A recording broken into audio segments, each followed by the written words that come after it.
अनय साहित्य क्लासेस की आज की कक्षा में आप सभी का बहुत बहुत स्वागत है। आज मैं आप लोगों को भाववाचक संज्ञा की तरफ ले चलती हूँ। संज्ञा की 2 कक्षाएं मैं अपनी इस चैनल पे अपलोड कर चुकी हूँ। दोनों कक्षा देख लीजिए। संज्ञा बहुत महत्वपूर्ण टॉपिक है। प्रश्न तो यहां से मिलते ही हैं, बनते ही हैं। एक बार पढ़ेंगे बहुत आसान लगता है, फिर भूल जाता है, तो बार बार पढ़ने की आवश्यकता है। तो आइए देखते हैं भाववाचक संज्ञा। पिछली 2 कक्षाएं, पहली कक्षा में संज्ञा के प्रकार और व्यक्तिवाचक संज्ञा है। दूसरी कक्षा में आपको जातिवाचक संज्ञा दिया गया। आज की कक्षा में भाववाचक संज्ञा। तो भाववाचक संज्ञा आज हम पढ़ेंगे क्या होता है भाववाचक संज्ञा। तो इसकी परिभाषा देख लेते हैं।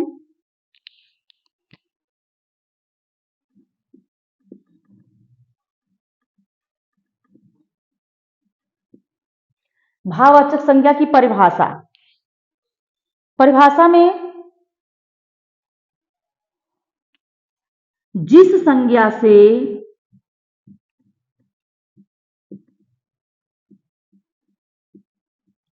व्यक्ति के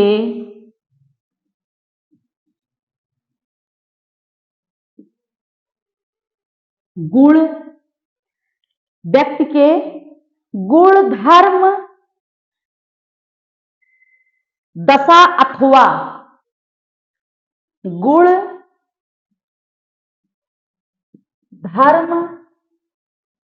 दशा अथवा व्यापार, गुण, धर्म, दशा अथवा व्यापार का बोध, गुण, धर्म, दशा अथवा व्यापार का बोध होता है,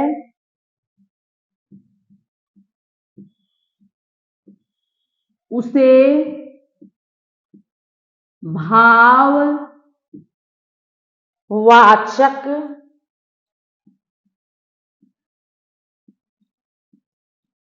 संज्ञा कहते हैं। कब? जिस संज्ञा से संज्ञा आप जान ही रहे हो, व्यक्ति, वस्तु और स्थान का नाम। तो जिस संज्ञा से किसी व्यक्ति के गुण, धर्म, दशा अथवा व्यापार का बोध होता है, वहां पर क्या होता है? वहां पर भाववाचक संज्ञा होता है। तो आइए देखते हैं भाववाचक संज्ञाओं का निर्माण कैसे होता है।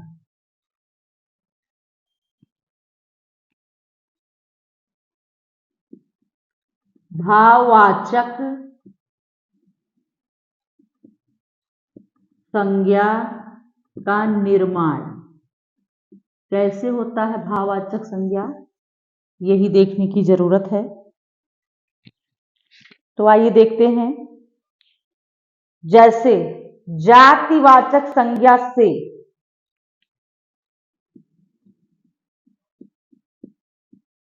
जातिवाचक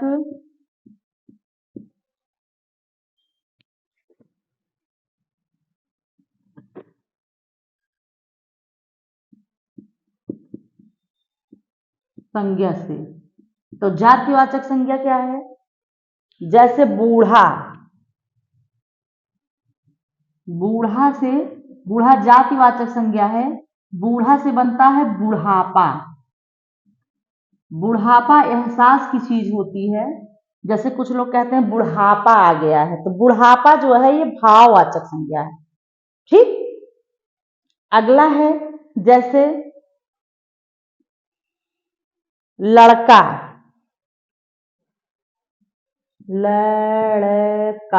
लड़का से होता है लड़कपन।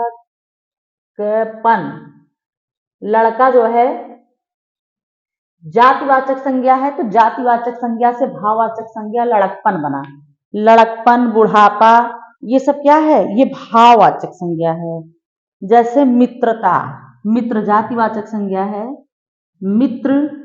मित्र से बनता है भाववाचक संज्ञा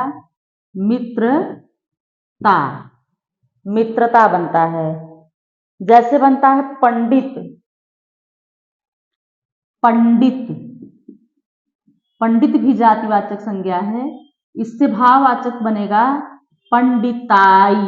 क्या बनेगा? पंडिताई। तो जातिवाचक संज्ञा से भाववाचक संज्ञा बना है। तो भाववाचक संज्ञा गुण, धर्म, दशा अथवा व्यापार। यहाँ दशा का बुढ़ापा बोध हो रहा है, लड़कपन बोध हो रहा है, मित्रता बोध हो रही है, भाव और पंडिताई। तो भाववाचक संज्ञा है ये। तो जातिवाचक से भाववाचक संज्ञा ऐसे बनती है। और जैसे विशेषण से भाववाचक संज्ञा बनता है, कुछ विशेषण शब्द होते हैं, विशेषण से भी जाति भाववाचक संज्ञा बनता है। जैसे विशेषण है गर्म, गर्म विशेषण है, इससे भाववाचक संज्ञा बनेगा गर्मी। क्या बनेगा? गर्मी।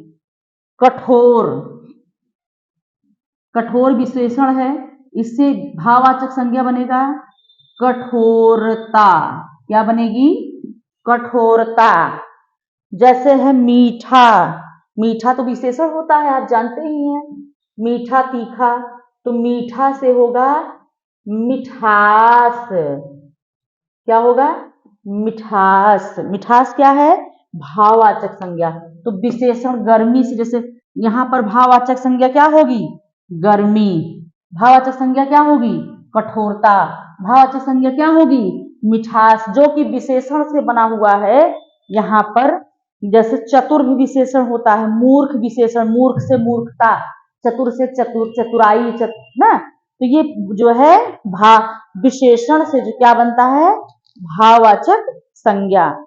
आगे है क्रिया से। क्रिया से क्या बनेगा? क्रिया से भी भाववाचक संज्ञा बनती है। भाववाचक। जैसे क्रिया क्या होगा? क्रिया में होगा, क्रिया से बनेगा घबराना। घबराना क्रिया है, तो क्रिया से बनेगा घबराहट। क्या होगा भाववाचक संज्ञा? घबराहट। घबराना क्रिया है, घबराहट क्या होगी?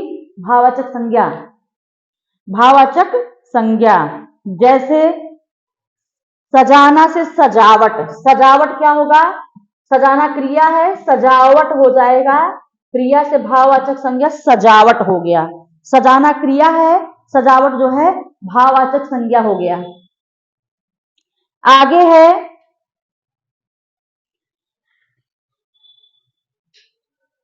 है जैसे बहना बहाव।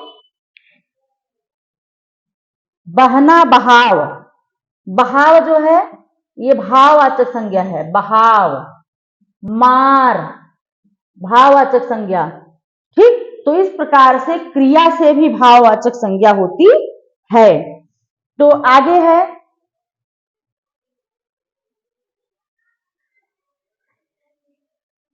आगे है सर्वनाम से भाववाचक संज्ञा। किससे? सर्वनाम से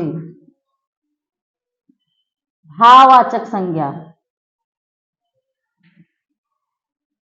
सर्वनाम से भाववाचक संज्ञा में जैसे अपनापन, ममता। जैसे अपनापन, ममता, अपनापन, ममता। निजत्व, निज माने होता है सर्वनाम, निजत्व हो जाएगा क्या? भाववाचक संज्ञा। तो ममता, इसमें सबसे ज्यादा पूछता है जो मित्रता, भाववाचक संज्ञा। बुढ़ापा, भाववाचक संज्ञा। लड़कपन, ममता, मिठास, कठोरता, घबराहट, ये सब महत्वपूर्ण भाववाचक संज्ञा है जो प्रश्नों में लगातार परीक्षाओं में पूछे जाते हैं। जैसे भाववाचक संज्ञा के अन्य उदाहरण है, जैसे सामीप्य, समीप का सामीप्य, नैकट्य। इस प्रकार से भाववाचक संज्ञा जो कि व्यक्तियों के गुण को, व्यक्तियों के धर्म को, दशा को, व्यापार को, ये क्या का जो नाम हो क्या होता है? भाववाचक संज्ञा होता है। जो कि जातिवाचक संज्ञा से बनता है, क्रिया से बनता है, विशेषण से बनता है और सर्वनाम से बनता है, अव्यय से बनता है। तो इस प्रकार से ये भाववाचक संज्ञा है जिसमें कि गुण धर्म दशा का बोध होता है, वहीं पर भाववाचक संज्ञा होता है। तो आज की कक्षा में हमने आपको भाववाचक संज्ञा पढ़ाया है।